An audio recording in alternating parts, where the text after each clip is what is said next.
Welcome to this morning section, thanks to the organizer of the very beautiful meeting. Yesterday was really great.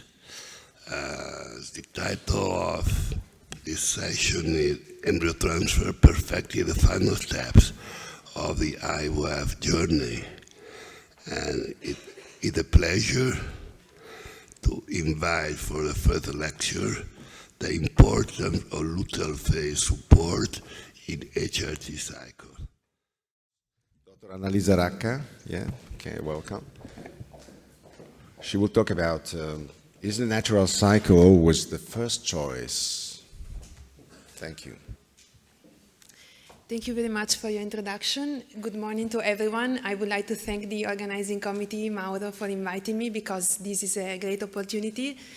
And we will start now talking about the alternative to HRT if we should switch for everyone to a natural cycle. These are my disclosures, which are not impacting the presentation.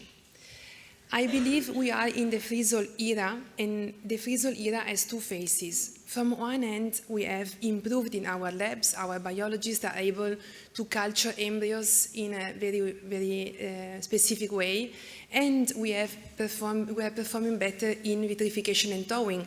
Therefore, we are obtaining more frozen embryos. On the other hand, clinically, we have every day more indications for a freeze-all approach, and we are more capable to understand the risks associated to a frozen embryo transfer. Looking into the numbers, as our colleague just showed us, the number of freeze-alls is increased a lot in the last years. And these are the UK data from 2018, where we can see that we switched to up 700% more freeze-alls compared to 2013. So it's a consequence that we are studying more and more what are the consequences at the level of the obstetrics and at the level of the outcomes of a frozen embryo transfer. And we do have knowledge that a frozen embryo transfer is associated with an higher risk of large baby syndrome, preeclampsia, and gestational hypertension disorders. This study is published back in 2014. Anja Pimberg showed in this analysis that if we perform a frozen embryo transfer, we will have a higher risk of large baby syndrome compared to a fresh embryo transfer, and the same is happening if we compare a frozen embryo transfer with a natural conception. The reason has been explained by Xu. This is a study which I think is interesting, published in RBM Online 2019, where they have tried to explain why, if we perform a frozen embryo transfer, we will end up with a higher risk of large for gestational age babies. And the explanation was that it starts from the implantation. At the level of the implantation, we have an higher trophoblastic invasion, which will lead us to an higher placenta volume and an higher value of ACG, giving that in the second phase, fetus-placenta dialogue, we will have a higher incidence of large baby syndrome, placenta accreta, and postpartum hemorrhages. When we are looking at the cycle outcomes, is there a difference according to the frozen embryo transfer cycle regimen? And if we go back to 2017, this is a very famous Cochrane review saying that there is no difference in terms of cycle outcome. But if we look at more recent data, we have to say that a little difference might exist. Live birth rate seems to be higher in natural cycle, and this is the paper published in Frontiers 2020 by Wang, which is comparing stimulated cycle frozen embryo transfer, artificial cycle frozen embryo transfer, and managed natural cycle frozen embryo transfer. And as we can see, when we compare artificial cycle with managed natural cycle, we see a slightly higher percentage of live birth in managed natural cycle. The difference is around 3%. And it is consistent also when we perform an adjusted analysis. And when we compare a stimulated cycle with an artificial cycle, this is exactly the same. We have an higher chance of a live birth in a stimulated frozen embryo transfer compared to an artificial. Nathalie Messen showed us that overlooking 14,000 frozen embryo transfer cycle, we have a significantly lower miscarriage rate in a natural cycle compared to an artificial cycle. And when we are looking at the obstetrical outcomes, which is something I believe has come out in the latest years, we see that many reviews have been published 2021, 22, and 23, trying to figure out whether a specific protocol for frozen embryo transfer is associated with a higher risk of obstetrical outcomes. Let's have an overview of the preparation cycles for a frozen embryo transfer. We just heard our colleague speaking about the frozen embryo transfer in an artificial cycle. We know we have the chance to perform a frozen embryo transfer in a flexible modified natural cycle, meaning that whenever we see a dominant defined as bigger than 12, 13 millimeters, we trigger the ovulation as we determine the endometrium thickness and morphology is fine. Or we have a natural, totally natural or modified natural cycle, meaning that rather we wait for an LH surge or we induce the ovulation with ACG when we have a dominant follicle defined as bigger than 17 millimeters. Or lastly, we have the natural proliferative phase protocol, meaning that we are not really looking at the LH, we are just looking at the endometrium and a nice diameter of a follicle, and we will start the progesterone regardless of the LH surge and the ovulation. Artificial cycle. I believe the definition of the artificial cycle is an extreme simplification of nature. In nature, we know, and we will see it more specifically, multiple factors are associated with an implantation. In the artificial cycle, we synthesize everything with estrogens and progesterone. Estrogens in the first phase, super important to get to a nice thick endometrium. Progesterone in the second phase. We just heard a beautiful lecture on the importance of progesterone, which is implied in multiple events that are necessary to tango for the implantation to happen, being the desidualization of the endometrium, the immunomodulation, and the myometrial quiescence. What are the pros and cons of an artificial cycle? Well, starting from the pros, we have minimal cycle monitoring, we have easy scheduling, and the most important feature, it is for everyone. I do not need to have an ovarian activity for a frozen embryo transfer cycle in an artificial preparation. But this goes together with some consequences, such as the cost of the medication, the inconvenience of taking those medications very long time, prolonged treatment, and side effects that we should not disregard nowadays, such as thrombotic risk, which are also important to underline as we are treating advanced maternal age every day more, and gestational hypertension disorders as well as preeclampsia. According to those limitations, to those risks, should we switch totally for a natural alternative? Question mark, which we will try to answer. Let's move to natural cycles, and let's just point out what's the main feature of all of those three regimens that I'm still trying to describe. The presence of a corpus luteum. The corpus luteum is a transient ovarian gland which is only appearing in the luteal phase after ovulation has occurred.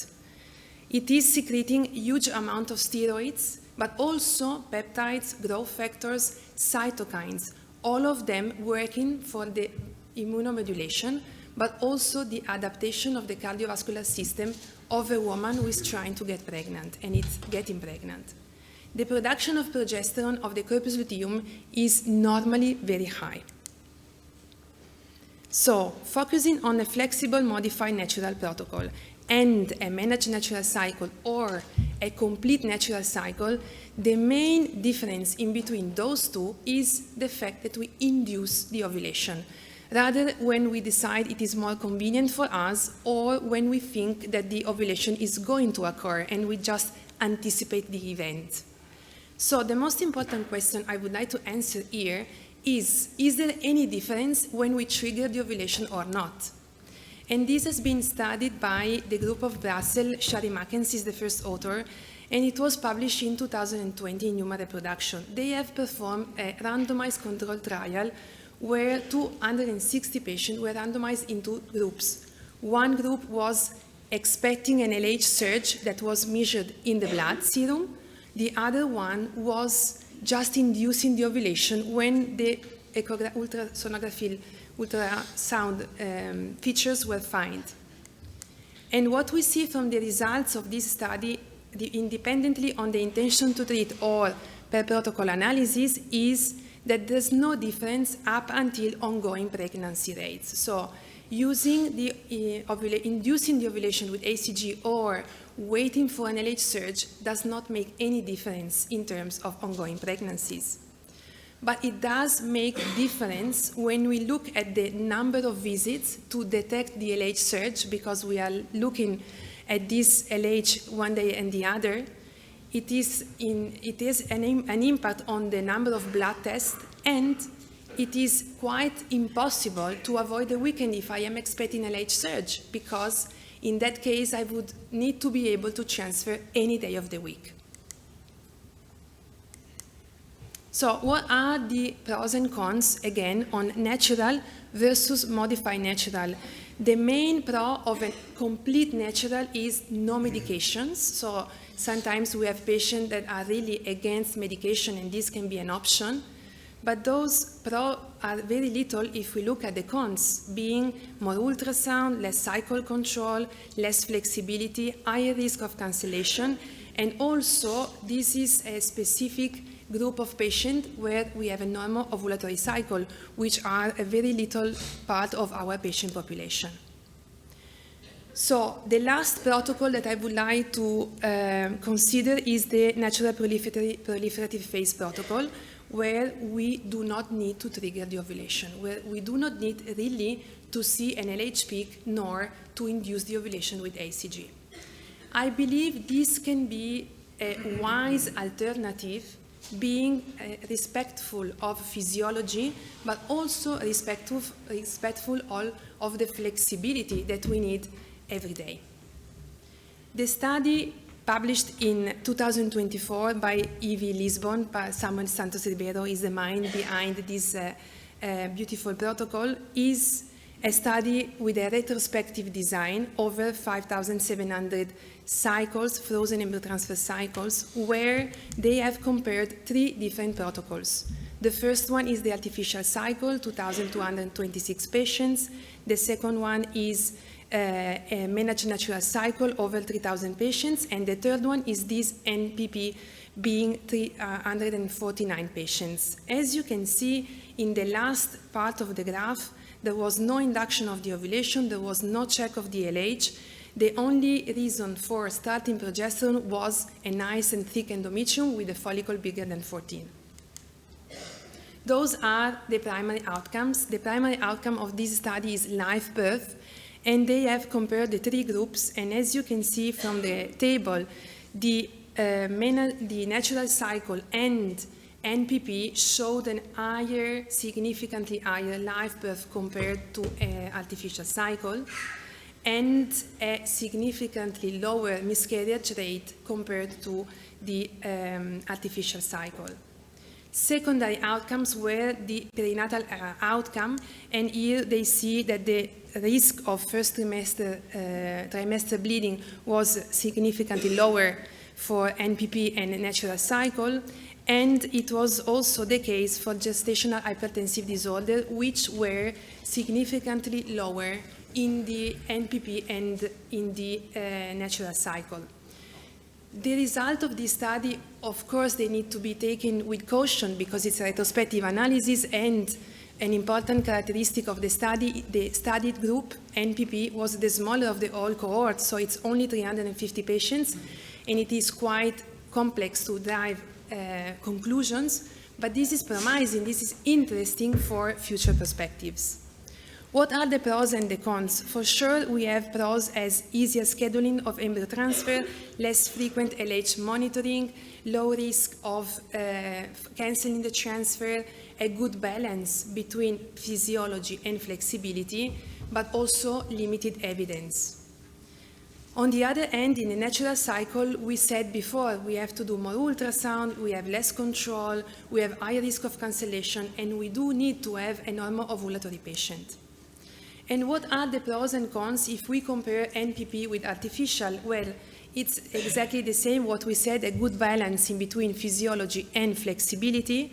We need to rely on an ovarian activity. We can't do an NPP cycle if the patient is menopausal, and this is actually the only advantage that stays in the HRT, where we do not need an ovarian activity. Let's move back to the corpus luteum and let's put one focus on preeclampsia. We have been told by Conrad and Frau van Vorsen that the absence of a corpus luteum can be a problem in terms of giving higher risk of preeclampsia, severe preeclampsia, gestational hypertension disorder. And probably the explanation is underlined on the production of cytokines, peptides, which are impacting the vascular endothelial growth factor, and the production of those peptides are crucial for a good implantation and a good adaptation of the cardiovascular system. Frauke von Versen said that if we do not have a corpus luteum, we have a significantly higher risk of severe preeclampsia or preeclampsia. We do know the preeclampsia, we know, is a multi-system hypertensive disorder where we have from one end hypertension, but also from the other the organ dysfunction. The incidence of preeclampsia is in between 2 and 8%, and it depends on several factors: nulliparous, multiple pregnancies, women with pre-existing hypertension, diabetes, or autoimmune diseases, or if we have a conception with ART, and in specific HRT and egg donation. But also ethnicity, it's an important feature when we talk about preeclampsia. And going back to those reviews that have been published in the last years, we see that according to Moreno Sepulveda, 3 out of 100 women undergoing HRT are at risk of preeclampsia. And according to ZAT 2023, if we move to a complete switch to a natural cycle, if we say, okay, to save those 4 patients, we stop doing HRT and we move all of our FET cycle into a natural cycle approach, then it says that we may prevent 4 to 22 cases of adverse events over 1,000 patients. The reason is that in a natural cycle, frozen embryo transfer, we would have a normal range of birth weight, we would have less preeclampsia, less hypertension, less postpartum hemorrhages, less preterm birth, and if we have given a good luteal support, also a lower risk of preterm deliveries. So, is a natural cycle really for all? Well, we need to be realistic, and this is our daily practice. In our daily practice, we have anovulatory premenopausal patients sometimes, and very often anovulatory menopausal patients. And this is quite stressful, because in those patients, we can't do a natural cycle. We could do letrozole according to one, we could use gonadotropin according to one, and we can only do HRT because there is no other options whatsoever. So let's look at how we could avoid preeclampsia in that specific patient population, starting from what are the risk factors for preeclampsia. Barch 2016, this is a BMJ super interesting article stating that if we look at the rank of risk factor for a predisposition to preeclampsia, we have nulliparity, we have the BMI, we have the chronic hypertension, we have multiple pregnancy, and only in the 7th position we have ART techniques. And if we look at the same graph, but focusing on, do the women have already risk factors such as diabetes, hypertension, or autoimmune diseases, the white bars, or do they don't have all of those risk factors, the ART goes even higher in the rank of risk factor for predicting preeclampsia. So, by determining what are the risk factors of our patient population using ACOG or NICE guidelines, and by performing a single embryo transfer, we are already halfway in trying to solve the issue. And if I have to make an algorithm, well, I would state that if we have a regular ovarian cycle, we should aim for a natural cycle or a managed natural cycle, or we could investigate the NPP.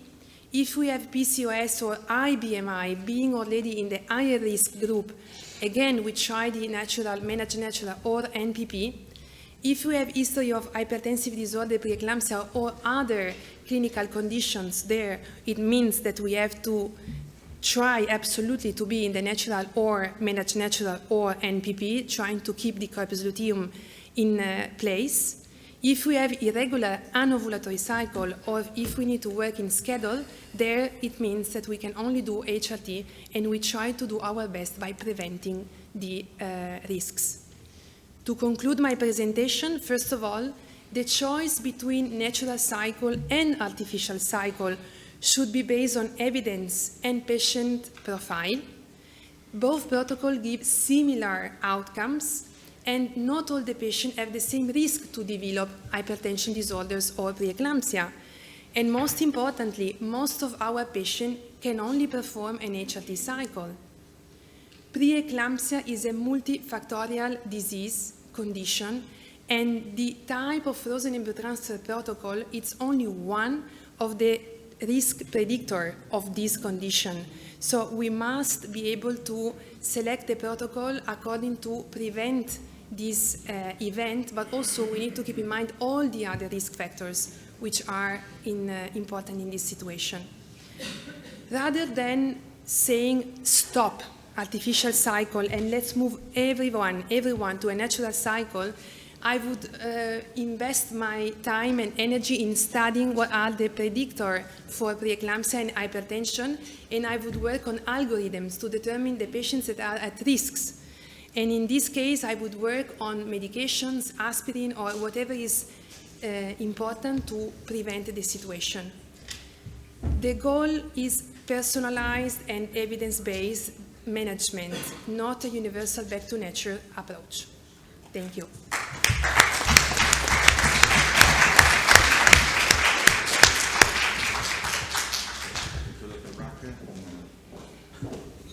And so I'm pleased to introduce the next speaker, Professor Fatemi, a good friend, and I'm really happy to ask you to give relevance to this aspect that is very important in my opinion, the managing of time. Timing is everything, I think, in planning our frozen embryo transfer.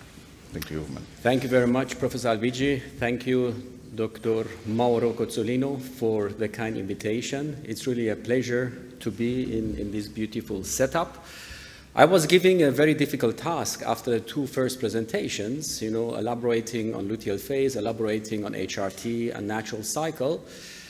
I'm going to be the devil's advocate now. I'm going to give you the other side of the coin about the mistakes that we do once we speak about the natural cycle.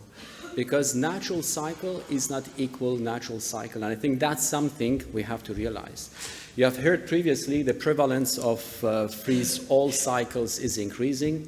All over the world, we are having more and more cycles being frozen. In fact, in our clinics, we stopped doing freeze cycle because I think once you rely on your lab and once you understand how you can synchronize embryo and endometrium, it's unethical to go fresh. It's actually the way to go, that we are going towards freeze-all.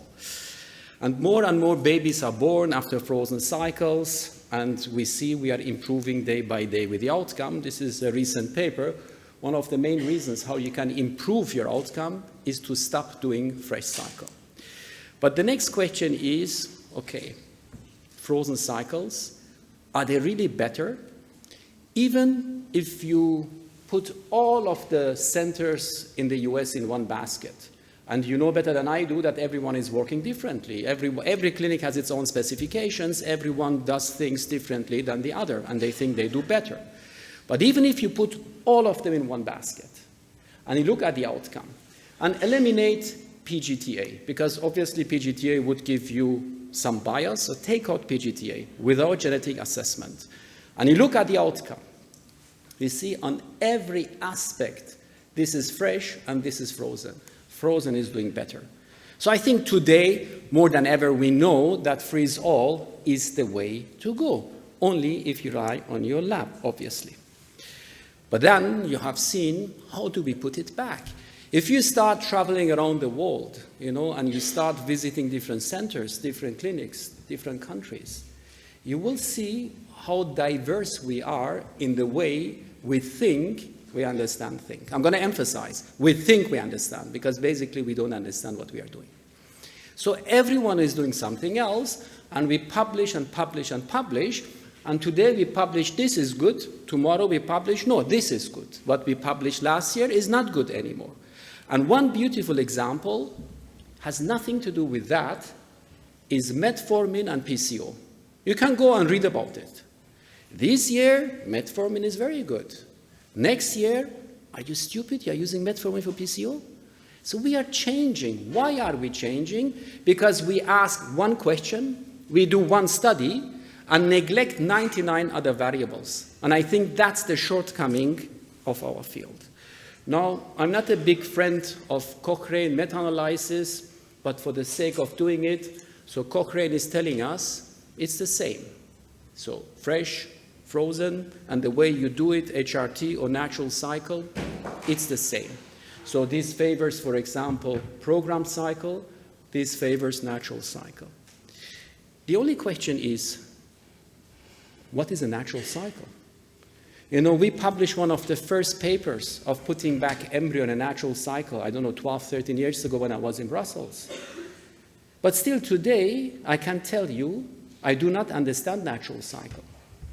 You will say, read the Sperov. It will tell you LH goes up, progesterone goes up, and this is ovulation. I can tell you this is wrong, because that's a very simple way of describing the natural cycle. So this is the latest conclusion of the latest Cochrane. So we are uncertain. Actually, we don't know. How do we say in Italian, Andrea? Non lo so. So we don't know what's going on. But why don't we know what's going on? You see, this is a recent paper, managed natural cycle, artificial cycle, and if you compare to the outcome, there seems to be that the managed natural cycle is somehow doing better. Another publication also looking at natural cycle, artificial cycle, and I think you see clearly the results are different, right? So you seem to have better results with the natural or possibly managed natural cycle as compared to artificial cycle. But if this is the case, why does the Cochrane meta-analysis saying it's the same? Why? We see clearly that recent studies are saying something different. Now, this is a paper we published 2-3 years ago from Abu Dhabi. This is single embryo transfer, obviously PGTA.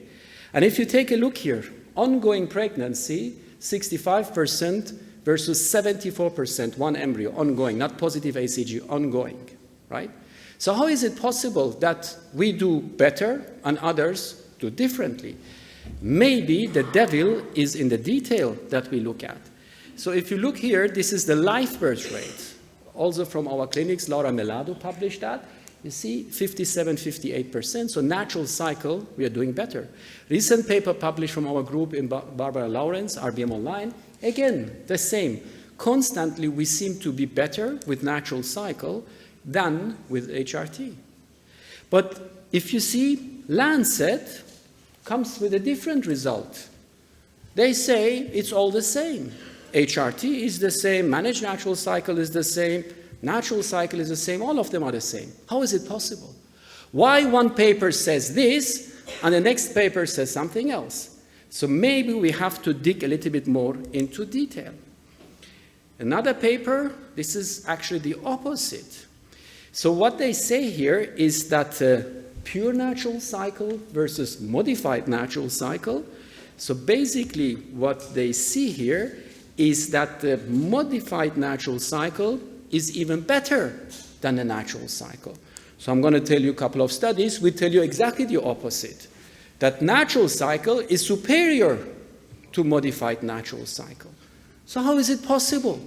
We have so many studies, all of them published in good journals, all of them fertility, sterility, human reproduction. One is saying destra, the other one is saying sinistra. Why? Why is that? That we have so many variations. I'm not going to go into depth to the endometrial thickness. Professor Baris Ata is going to speak on that. But let's dig into depth.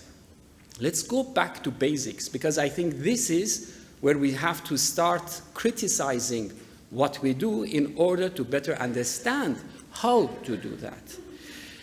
You have seen ovulation is LH rise with a subsequent progesterone rise. That's what we have learned. And I will tell you, wrong. That's not how it works. Because everyone is different. Everyone is ovulating differently. And if we do not understand this, we will continue doing these studies with possibly wrong outcomes. The endometrium. This sentence I'm going to tell you is a crazy sentence, but listen carefully, because this is a very important sentence. And this doesn't come from me, by the way. This comes from Professor Claire Bourgain, who is a pathologist was a pathologist in Brussels. The endometrium is the worst place for an embryo to be in. Che cosa? The endometrium is the worst place for an embryo to be in. That is true. Because there is something which is called the window of implantation. So in a cycle of 28 days, the endometrium is only receptive 2 days, maybe 2.5, maybe maximum 3 days, no more than that. And that is a very complex process, as you see here. It's an extremely complex process. So if you do not understand this, we didn't understand anything about the endometrial receptivity. But what we need to realize is that the changes that you see in the endometrium, these changes are based on the hours of progesterone exposure. Not the days, the hours of progesterone exposure. So you have something which is called window of implantation, and that window of implantation opens and closes based on the hours of progesterone exposure. Okay? Now, an old study, this is from 1950s, actually every line that you see here represents a day of the cycle. So you have on the right side the follicular phase, proliferation. On the left side, you have the luteal phase. And as you can beautifully see, on the left side, you have a lot of changes. Every day there is a change, every day. Why is that? Because all these changes are there to prepare the window of implantation. They are there for the embryo to attach to the endometrium. And if we displace this window of implantation, the endometrium will fail to implant. Now you might say, okay, progesterone, that's good. What value? Which assay? What time of the day? Valid points. But we know globally, if you have an LH rise, and at some point your progesterone goes around 1, 1.2, 1.3, you switch from proliferation to secretory transformation. So we need to understand that in a natural cycle, from 1.5 approximately, we move from proliferation to secretory transformation. This is where the engine starts to count the 120 hours before you enter your window of implantation. Now, this is a beautiful paper from Carlo Simon's group. And actually, they replicated the paper from Noyes from 1950s that you have seen previously with gene expression model. And I think this is a beautiful study. What you see here, this is the upregulation of genes in the follicular phase. You are in the late follicular phase, nothing is happening. The woman is ovulating here, there is progesterone exposure here. Do you see any changes? Niente, nothing. Why? Because it takes 120 hours until these genes are downregulated. And this is the time where your window of implantation is open and is receptive. And after 2.5 days, it closes again. So we have to realize that the uterus, the endometrium, is a very hostile environment. And as long as we do not understand the basic physiology, if we do not respect the time of progesterone exposure, the studies we do are worthless. The endometrium and the embryo need to be fully synchronized, like a symphony. It has to be fully synchronized. We need to have a receptive endometrium and a genetically healthy, good quality blastocyst. So let's look to a natural cycle. How do you do a natural cycle? You know, we mentioned LH rise, progesterone rise. That's a simple way to express how to do a natural cycle. But if you go into detail, this is what is happening in a natural cycle. And you will say, yeah, but you cannot ask the patients to come every day to do a blood test. You don't need to, because once you see that, you understand how to plan the patients to come back. You see, the first day of ovulation, your LH goes up, your E2 is still elevated, E2 is still high, the progesterone is low. The second day, what you see is LH is still up. Maybe you have missed the first day of ovulation. So LH is up, E2 starts to drop. And what is happening, your progesterone is still low, but starts slowly to rise, but it's below 1. And if you have captured the last day of ovulation, your LH is still elevated, but starts to decrease.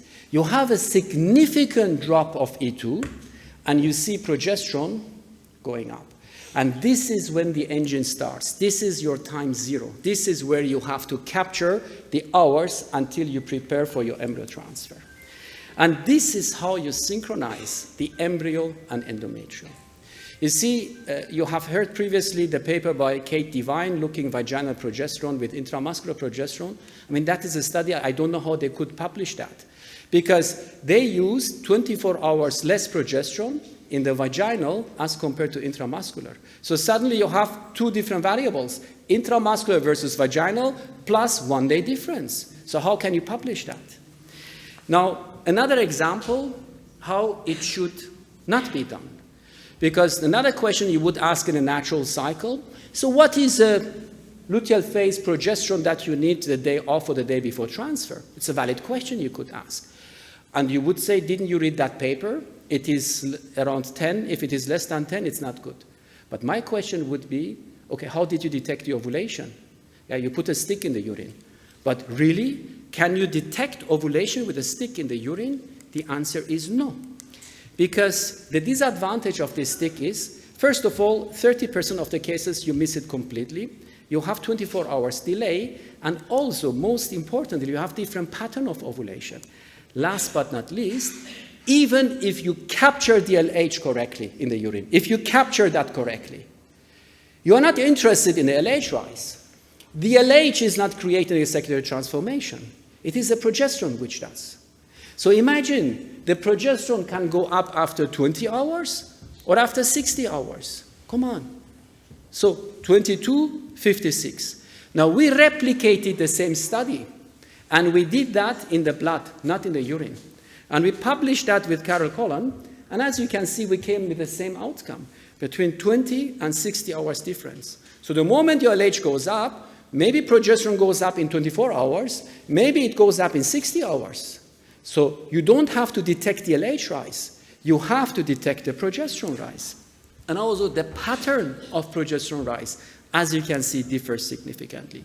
I will not go into depth to the corpus luteum and the function of corpus luteum that is also producing relaxin and so on. And about the safety, Annalisa beautifully presented those data, and you have seen that it is important, possibly, not to eliminate the function of a corpus luteum.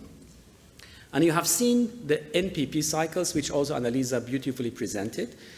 The question is, we need to have validation whether these cycles where you administer progesterone, they really go for ovulation. Very recent studies, these papers are in press, are going to be published soon. They demonstrated that most probably some patients, not all, but some patients might also go for ovulation. And if it is so, it's simplifying the way that we put back the embryos with these patients. Again, I think I highlighted this. It is extremely important that we synchronize the embryo and endometrium correctly. Most of these papers that you read, they misplaced the embryo in an endometrium on an incorrect timing. So whenever you read a paper, the first thing you do, find out, was the endometrium and embryo synchronized correctly? And do not take it for granted that the reviewers and associate editors of these top journals have understood it, because it's not the case. So read whether it was synchronized correctly. So putting back together, whenever we speak about natural cycle frozen embryo transfer, it's not equal natural cycle frozen embryo transfer. Every ovulation is different, every patient is different. If you just put a stick in the urine, or even do one blood test and measure DLH, say it's good, come back in 5 days, that is incorrect. You need to clearly define the time of progesterone exposure, which is not that difficult once you do some cycles, and you don't need to test it every day. Based on the graph I showed you previously, you can anticipate what is going to happen next. And at the end, if you want to go with a natural cycle, you need to understand the natural cycle, which is not that easy. I can tell you, none of the studies which have been published in all this Cochrane meta-analysis did not look into detail of a natural cycle. I'm going to give you a last example.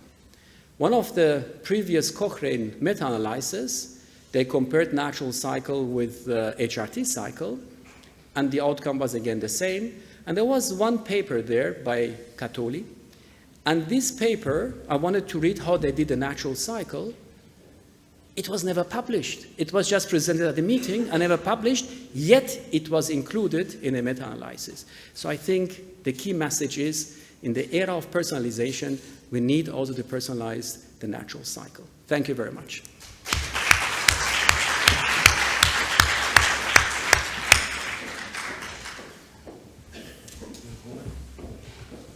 For your comprehensive, exhaustive presentation. I think that we will have so many points of discussion. So I would like to know if Professor Ata is connected. Can we? So Baris is there. And so the last talk is also a very important talk concerning the thickness of the endometrium for embryo transfer and the impact on live birth rate. So Professor Ata is there.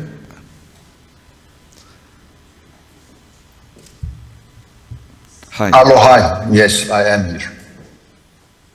I don't know if you can see me. Oh, you can. Now I see.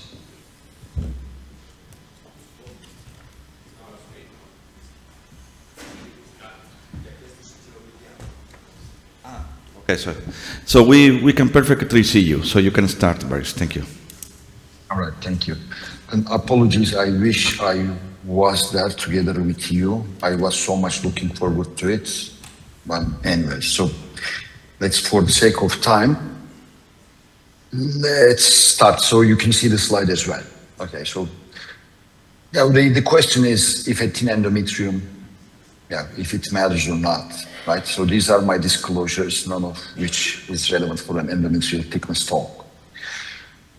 So the reason I was interested in this subject is from the early days of my training, I've seen a lot of people that are being denied an embryo transfer because their endometrium is not thick enough. and they've been given a lot of adjuvants, higher dose of estrogen, aspirin, etc., this and that. So it was a stressful and painful situation for the patient as well as the doctor, right? And we can guess that, I'll show you with data, a lot of transfers are being canceled still worldwide. So to cancel an embryo transfer based on endometrial thickness, like thinking because the endometrium is thin, we need to logically think and answer a few questions. One is, I'm preparing for transfer, I'm looking at the endometrium, is it thin? How do I define thin? And if I think it's thin, then I should ask myself, am I convinced that thin endometrium is causally related with lower chance of live birth? Is that a bad thing? And if I think so, the next question I should ask myself is, can I increase its thickness? Is there something I can do about it? And if I can, do I have data, or can I assume that this thickened thin endometrium is as good as a normally not thin endometrium? If I can answer all these questions with a yes, then sure, I can say it is predictive for live birth, and I should just cancel the transfer, try to thicken it, and do it in a different cycle. But if I cannot answer to all of these questions with a yes, if even one is not a yes, then I wouldn't say it's wrong to move forward with the transfer, and I think it would be the better course of action. So now let's see the answers. We keep talking about thin endometrium, but I mean, how do you define it? Right? So we did this literature review. We collected a lot of papers on the subject, and on the right-hand side, you see the cutoff levels, cutoff numbers used to define a thin endometrium. I would understand 6-7 millimeters, but as you can see, there are papers categorizing an endometrium as thin if it's less than 9 millimeters, 10 millimeters, even 14 millimeters. It's more than one study. Okay, and these are determined in different ways. So we don't have a single definition of a thin endometrium. Everyone has different thickness. But we are all practicing clinicians, and we know the debate is usually around 6 to 7 millimeters, right? But why? Why it is about 7 millimeters? I dig deep into the literature to find the first papers, first evidence, which suggested that you needed at least 7 millimeters to ensure the endometrium would be good. And this is one of the papers I came across. This is available on PubMed when I was looking for it. And this is a cognitive psychology paper published by a Harvard scholar. It appears, the long story short, so there is something about number 7, in the culture, 7 seas, 7 sins, right? So maybe there's something really special about 7 for humans, or it's just a coincidence, all right? And when we go back to IVF again, there are 2 papers published in 1919 from Robert Casper's group, whom I respect deeply. These are early days of IVF. They do a limited number of cycles. The first Canadian IVF baby was born in 1984 in a different place. So there were a lot of exploratory studies, right? Retrospectively, we compare everything between women who achieved a pregnancy and who didn't. Then we found out, their endometrium was on average thinner. And then we particularly looked at it, and what we observed is nobody got pregnant with an endometrium of 6 or less. But when you read the full paper, I don't know if it was 2 women, if it was 5 women. So the question is it a coincidence or is it a biological fact? We know it's not a biological fact. Okay, so there are papers reporting live births with 3 millimeters, 4 millimeters. And I've seen personally multiple of these people. So it's not a biological threshold, but it may be a matter of probability. Okay? So maybe it's really a bad thing and it decreases the chances. Let's see if it's the case, okay?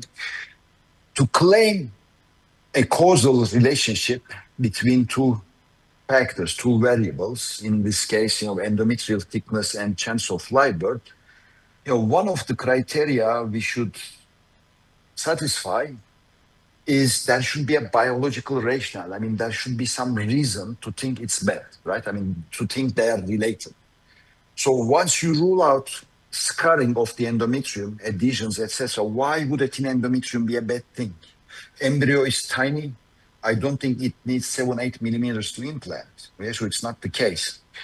So I'll just give you one example. This is a 2009 paper from Japan. Very simply what they did endometrial biopsies at the end of stimulation. They categorized women as thin endometrium and not thin endometrium based on 8 millimeters. What they reported, women with thin endometrium had higher resistance to blood flow in uterine arteries.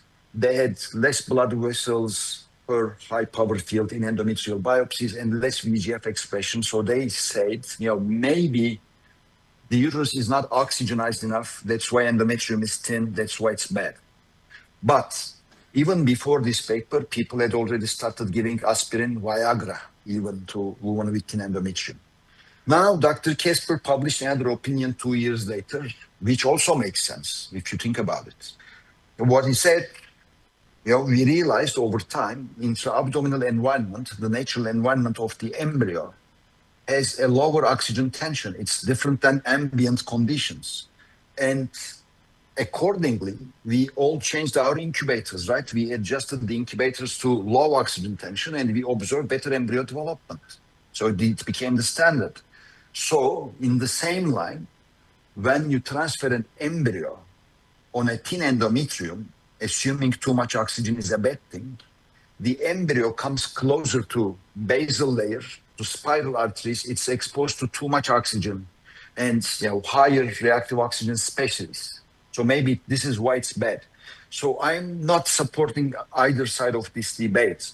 All I'm trying to make a point is, you see, we have conflicting theories. We don't have a single biological explanation why a thin endometrium would be a bad thing. So we are missing the biological rationale so far.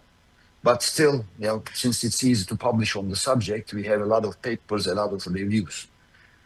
And as clinicians, we need to take immediate decisions for the patients sitting in front of us today. So we can't wait for evidence to emerge in 10 years. So we have to try to make sense of the available evidence. And this is why we had this critical appraisal of the subject. It wasn't only surprising to see how different the definitions were, but I was genuinely surprised to figure out that the endometrial thickness had been measured on so many different days. You shouldn't directly assume it's measured on the day of trigger or on the day of ovulation or on the day of progesterone commencement. It has been measured on different days in different studies. These cutoff values have been determined by various mechanisms, various methods, some of which make sense, like ROC curve analysis, some of which don't make that much sense, like using arbitrary, cutoffs, right? And on top of these, most of the studies are retrospective, which is an obvious limitation I'll discuss in more detail. Most other variables that may affect both the chance of live birth and endometrial thickness, like ovarian response, estrogen levels, etc., they are not necessarily simultaneously and properly adjusted for. So there's a lot of heterogeneity here. So the evidence is not strong. Today, one popular thing is we have national registries, we have electronic medical records, we have statistical software readily available, and we see papers, 100,000 cycles. We have Chinese studies, we have American registry, 200,000 cycles. Okay, then at first, at the face value, when someone reads these papers and reads the conclusion, it's impressive, right? 200,000 cycles, national registry. If it says thin endometrium is bad, it should be bad. The point I'm trying to make is these are huge retrospective studies at the end, okay? And retrospective studies can only generate theories that they don't prove causality. The critical problem here is the practice, the thin endometrium thing is so much ingrained in our culture of practice. Most transfers are not done. They are already canceled, or the patient is given a lot of adjuncts. So the natural course of event is distorted as the data is generated.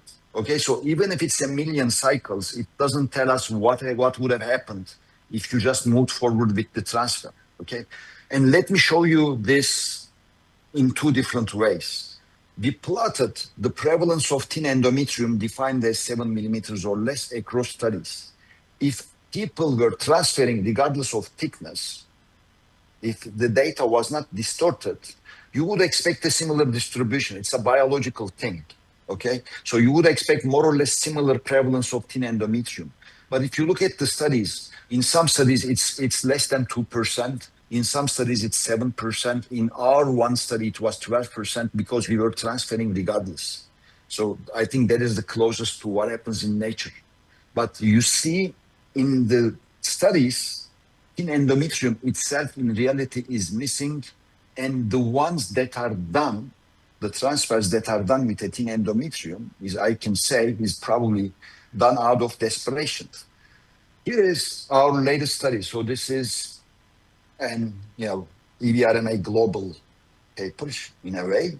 So this is RMA US, this is EV Spain, this is ART UAE. So we collected single euploid blastocyst transfers after ruling out adenomyosis, fibroids, hydrosalpinges, congenital uterine anomalies, the usual suspects, and wanted to see what happens. Here, the first thing I want to show you, if you look at the bars, okay, in either natural or programmed cycles, the prevalence of thin endometrium in the American data is close to zero, percentage-wise. In Spain, obviously, they put less emphasis. Here, we put the least emphasis on it. You see, in our practice, it's much higher. If you look at, 7 to 8 or 6 to 7, it's considerably higher. And what it tells me in the American practice, this is not criticism, this is, just a statement of fact. The transfer is canceled, right? And it would only be done probably after trying a lot of other stuff. So that's also what happens with national registries. So here, there are more than 30,000 euploid transfers, and I'll come back to that. My other criticism for using endometrial thickness for clinical decisions, important decisions like canceling a transfer, it's a measurement. It needs to be reproducible. It needs to be accurate to inform that decision. And particularly if you would just cancel the transfer because it's 1 millimeter less than what you want. This is a wonderful study done by Christian Begater in Switzerland 25 years ago. Same patients scanned by two specialists, 10 minutes apart, blinded to each other's result. On the left-hand side, you see the limit of agreement analysis.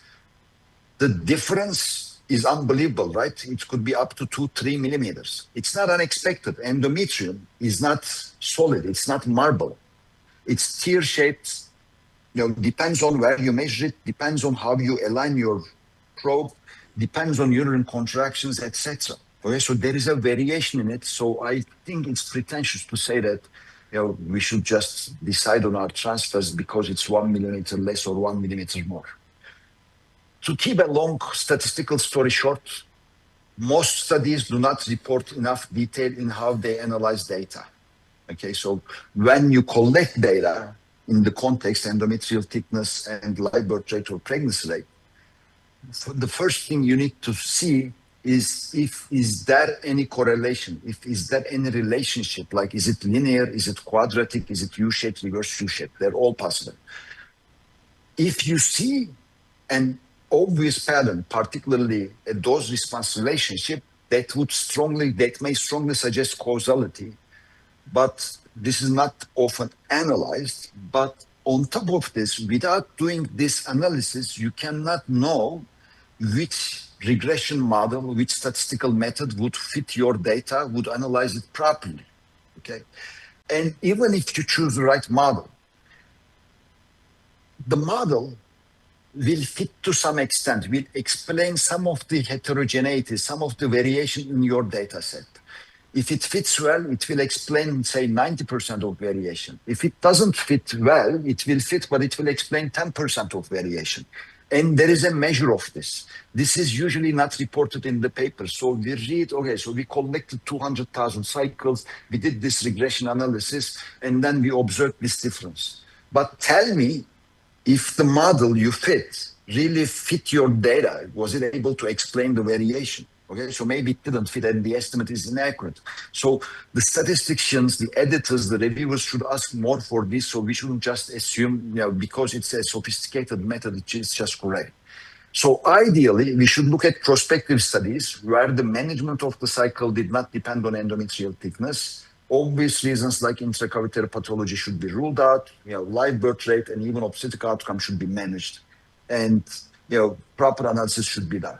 Now, based on available papers, if you separate prospective versus retrospective studies, the prospective studies, the minority, but still, they do not claim a significant relationship. Okay, if I had to choose between prospective and retrospective, I would assume prospective is closer to truth.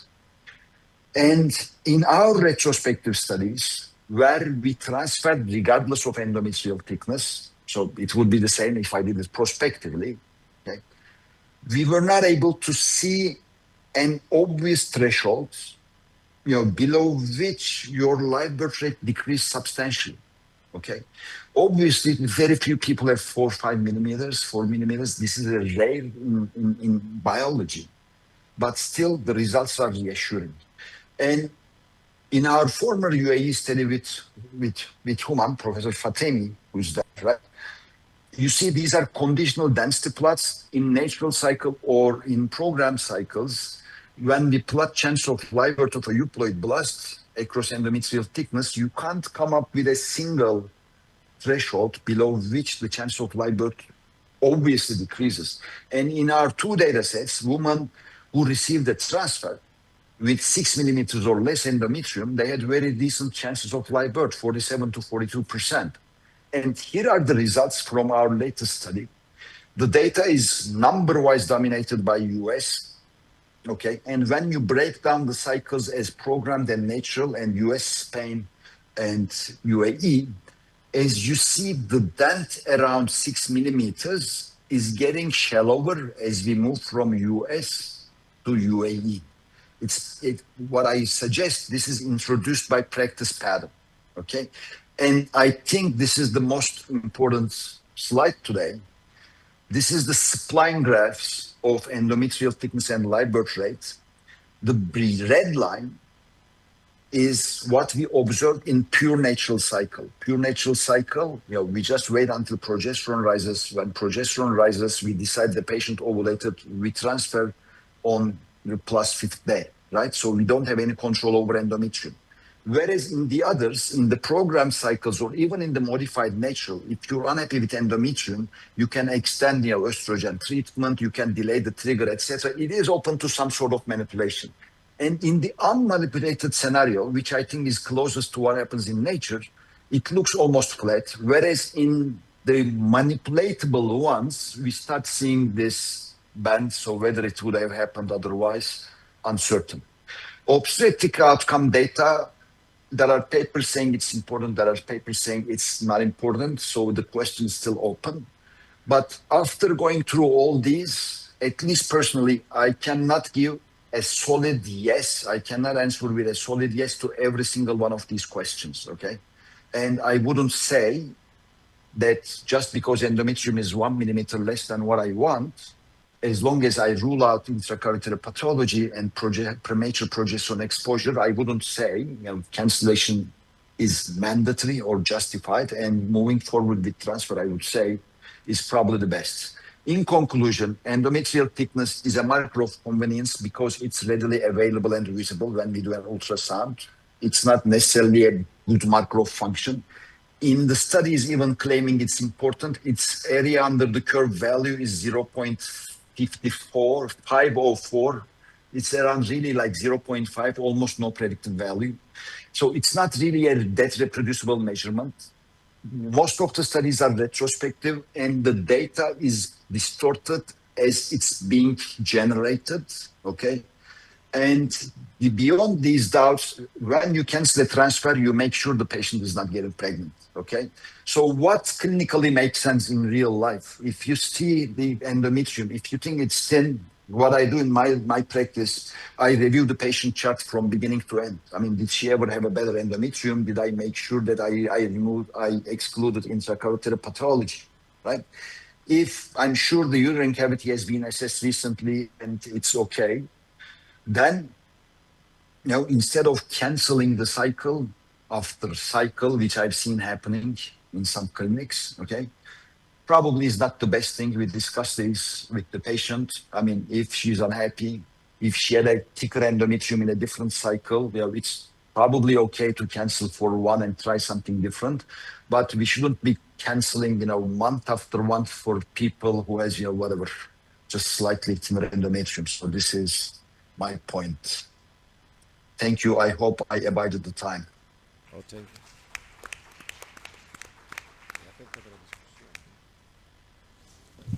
You want? Then, real beautiful lectures, open to questions. And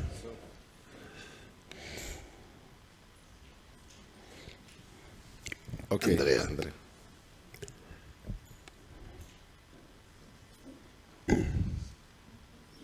I have a comment and a question on Annalisa. No, just because, Annalisa, I think that you are an opinion leader. So when you speak to people, young people, and suggest something that is not how to stimulate the ovary, how to collect eggs, how many in one case and how many in the other case.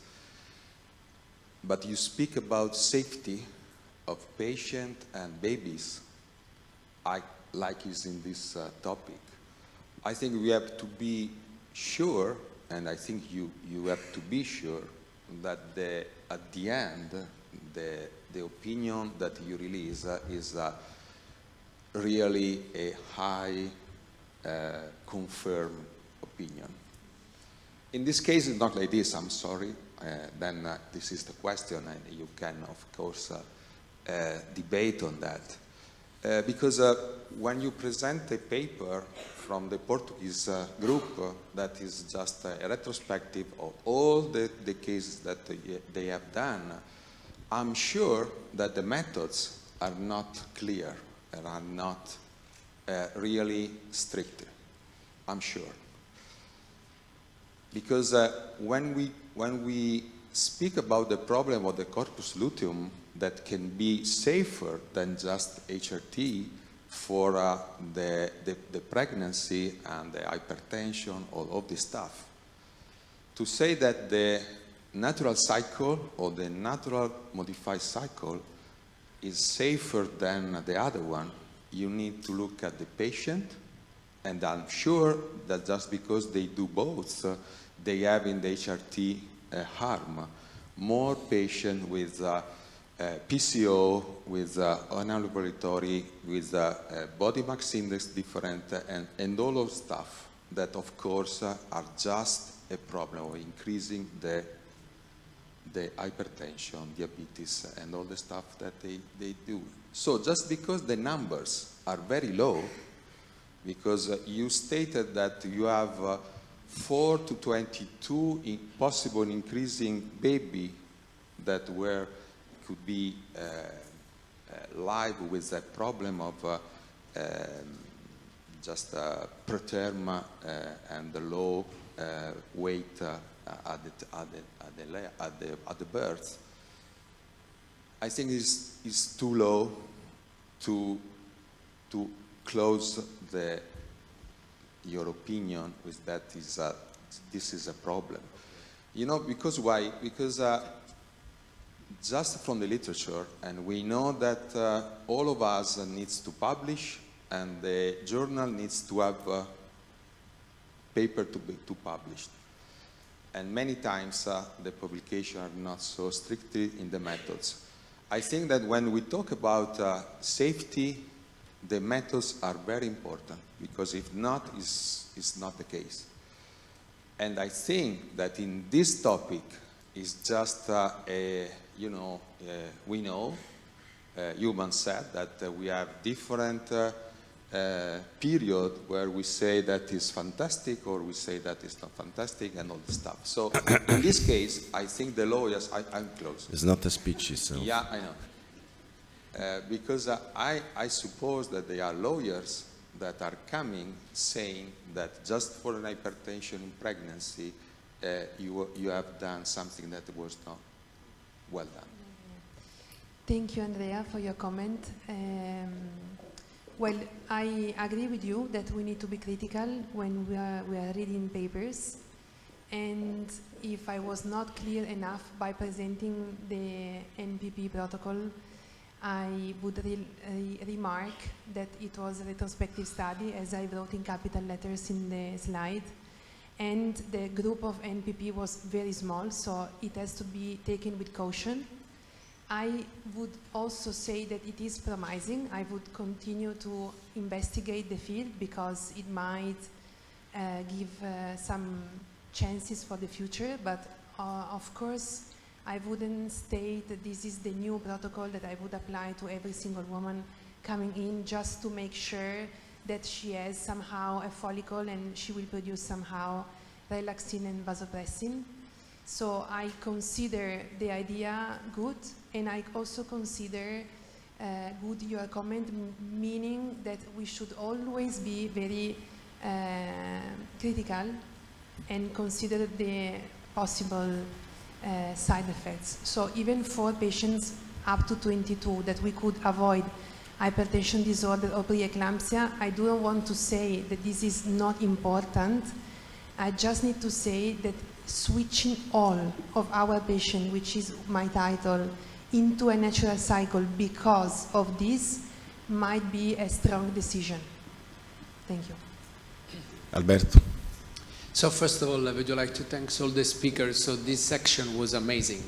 So the first question is for Professor Mümüşoǧlu. The second question is for Baris. So for Sezcan, can you give me some tips and tricks to monitor the LH level, the progesterone level, if I want to check the progesterone level for endometrial preparation? So the day of the trigger, the day after, in the morning, in the evening, because it's not clear for me according with the variation of physiological variation of progesterone.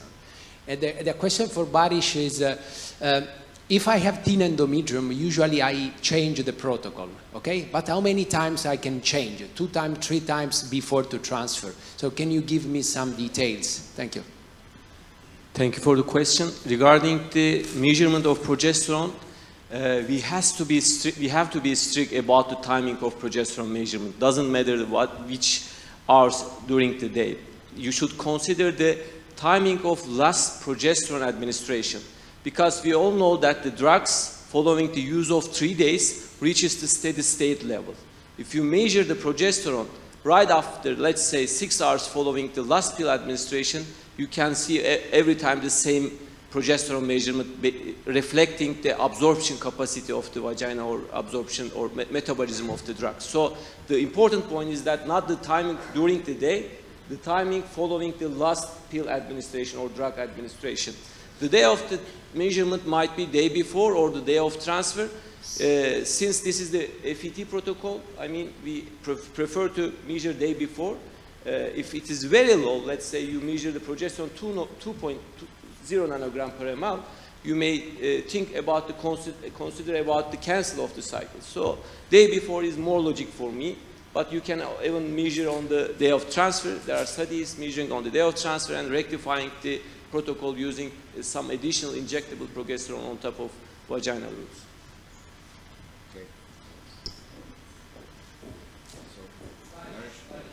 No, okay. Hi, Alberto. Thank you for the question. And I don't think one protocol, like the, say, artificial cycle, is endometrial thickness-wise, one is better than the other, artificial, natural, etc. Okay, the studies are divided. Okay. And should you change protocol? How many times should you should change it? I think it's more psychological. Okay, so let's say I have a patient whose endometrium is 5.5 while she's preparing for a natural cycle frozen euploid. Meeting the other criteria, I wouldn't personally mind. But the patient, could question, and you can never 100% guarantee livelihood, right? So then we discuss this. I tell her, listen, this is the thing, this is what we think, this is what our data show. We can move forward with the transfer, or if you want, if you want, you can try differently next month. And then you can have the same conversation for the program cycle too. I mean, you can go from one to the other, but I wouldn't go repeatedly from one to the other, and then if it's still 10 to the other, etc. So probably just once is more than enough. And if it was only up to me, I wouldn't change anyways. I would like to ask about the first lecture. Do you think that the association between vaginal progesterone and subcutaneous progesterone is lower efficacy than the intramuscular and the vaginal? Do we have enough data to say that? Or do we have to test more dosages to say that about the progesterone levels? Actually, recent data published the serum progesterone concentration distribution following the use of sub-Q progesterone twice daily, intramuscular and vaginal route. In the vaginal route, obviously, the serum progesterone level is quite low compared to other two routes, if you prefer to use twice daily in the sub-Q arm. Based on our knowledge, the previous data from the progesterone monitor is coming from the intramuscular progesterone use, but still there is lack of data which will be the optimal dose, 50 milligram or 100 milligram per day for intramuscular. But obviously from the accumulating data, 50 milligram per day is likely the sufficient amount of progesterone, provide a sufficient amount of progesterone in terms of immunomodulation and also endometrial changes in the endometrial receptivity. The problem is with the vaginal route, because we only believe that the vagina has a first pass uterine effect, that serum progesterone level is low, but the progesterone in the endometrium is quite high. But we have two effects of progesterone, not only in the endometrium, but also systematic effect may cause a problem in our results. So we don't know exactly which dose is sufficient. Our studies are based on the vaginal BID gel, not only the tablet or also the other routes of progesterone. Still, because we need more data. I asked myself if subcutaneous and intramuscular route could be equiparable or not. I mean, with the vaginal progesterone. In terms of that question, as we present, and we presented the data in ASRM actually, we compared the optimized approach, vaginal plus every 30 intramuscular, and compared twice BID subcutaneous. And as you can see in the figure that all progesterone concentrations are identically the same. So, but only one data is available from the pharmaceutical company published in a drugs paper showing that sub-Q BID is almost equal to 50 milligram intramuscular per day.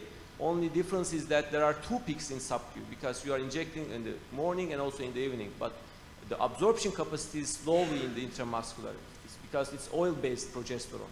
So the only difference is not the level of progesterone, but the timing of the progesterone peak is different in 2 hours.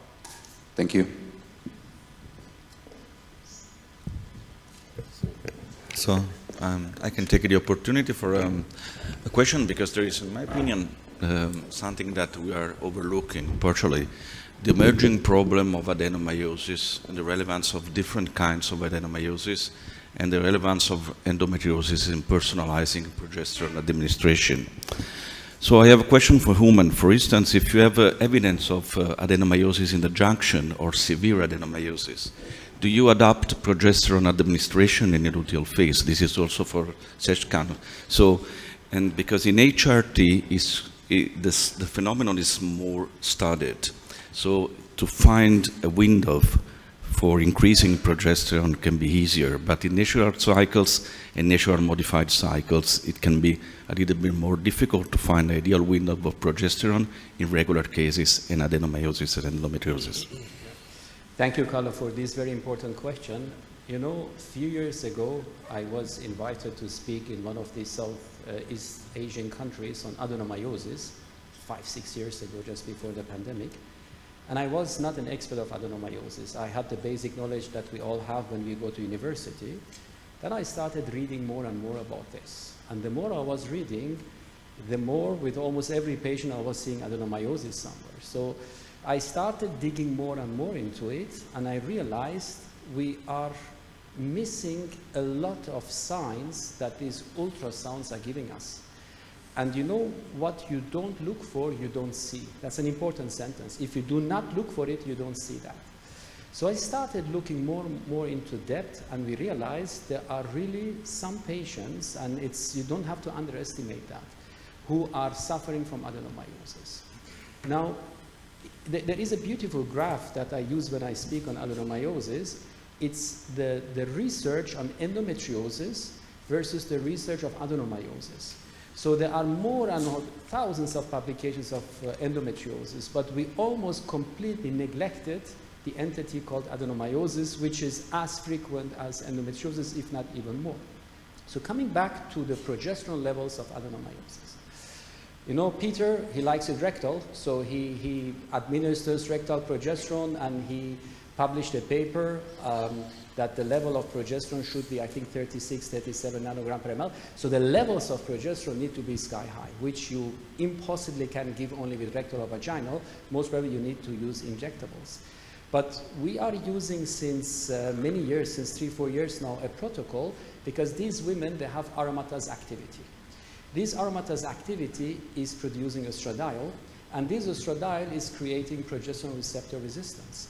So what is happening with these women, we try to suppress the aromatase activity prior to transfer those embryos. And by doing so, you almost normalize the progesterone levels with these patients that you need to administer. And for people who are interested, with Mauro, we published at the beginning of the year a paper. It's called the first Lugano adenomyosis paper, where all these questions have been addressed. But I think it's important that we don't consider one size fits all. You see, if you look at the value 8.7 to 35, it's a huge variation between minimum and maximum level. So there might be patients who require more, there might be patients who require less. Last but not least, we published another paper this year with Francesco Reus in Abu Dhabi.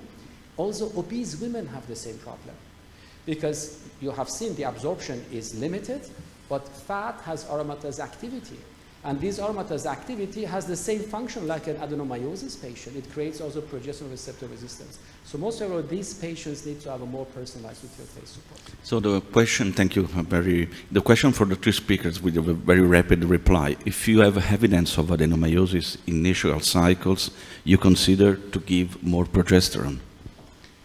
So if you allow me, if there is sign of adenomyosis, I first try to downregulate with letrozole and GnRH agonists. So you exclude initial cycle in this patient? Yes, we exclude unless the patient is at risk for preeclampsia. Then we do a different protocol. Briefly, I totally agree to Dr. Fatemi. Actually, I look through our own data to check whether the endometriosis or the diagnosis of endometriosis related with the progesterone levels following the embryo transfer, but there is no sign in our own data that the progesterone level affect the outcome. And also the data is conflicting.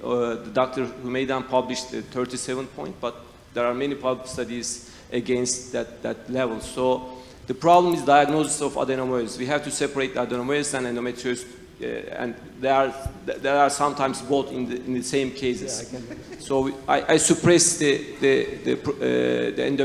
adenomyosis itself before the transfer if I diagnose adenomyosis, but I don't change my protocol if there is only endometriosis. So, Annalisa, you have an opinion? So what we are telling, we do the same. So we are telling that in the percentage of HRT will be higher. Yes. That's Absolutely. The point. Because 69% in a clinical practice can. And so the question is which kind of adenomyosis which kind of adenomyosis, but I think that is a very complicated issue. Yes. Is there any other, Gianluca, you had a question? Any other question? You have a question, okay. Yeah. Can I add one last thing? Based on what Andrea mentioned on the legalities of HRT, because this is something we have to be aware of. Just as a comment, you know, there are some studies specifically from the US, because they all use intramuscular progesterone. So with intramuscular progesterone, they seem not to see the level of preeclampsia with HRT that we see in Europe. So could it be that it's progesterone level related rather than only relaxin of EGF? Question mark.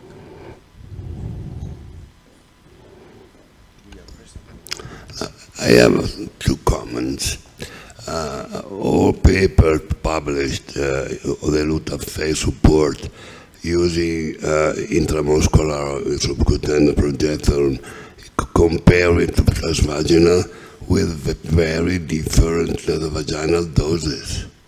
If you use 400 a day, or we usually use 800 a day, is not comparable.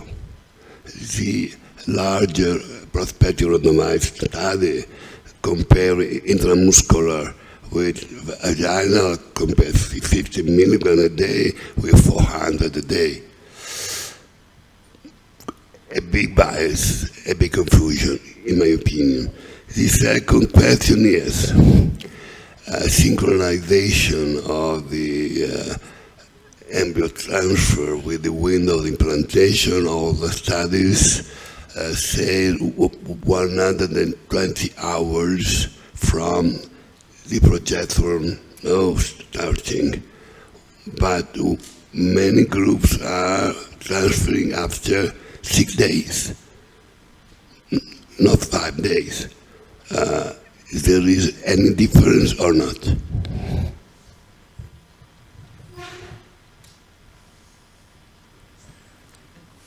No, I was one question for, if she can listen to Annalisa. One question, in healthy patients, okay, natural cycles, should we supplement with progesterone in the luteal phase? Is the natural cycle, we have a corpus luteum? I mean, this is a Baris Ata question. Could you please help us in this? Thank you for your difficult question. I mean, we know that in a natural cycle we have endogenous progesterone. We have a lot of evidence on the fact that we should have high level of progesterone in order for the pregnancy to keep going. But also, and therefore, I would say that not necessarily to all of our patients we should be supplementing progesterone. On the other hand, I also have to add that patients accepting not to take any medication, it's a very difficult patient profile that we see. So if it's necessary or not, well, not necessarily. We should have higher levels, so if we measure progesterone and we find it to be below the threshold, we could always add and supplement. However, studies are difficult to do because it's very difficult to have patients not take anything. And the ones that are published are saying that there's not really a difference in taking or not taking it in a natural cycle. So, okay, thank you. Fatemi, for you. You know, we published a paper in FNS about 12 years ago, and the first comment we had on a natural cycle without luteal phase support was from someone in Israel called Ariel Weissman, and he said, yes, you had these results because you didn't give luteal phase support in a natural cycle. So our response was that him and myself should not be there because our mothers didn't take any luteal phase support. So it's not that everyone requires luteal phase support. Most probably there is a fraction of patients who would require in a natural cycle luteal phase support, and we need to identify who this is.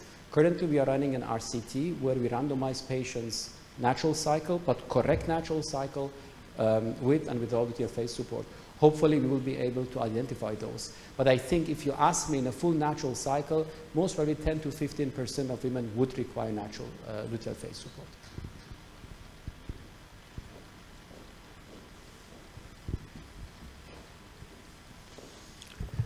If no other questions, then we can have a good coffee. Okay, thank you.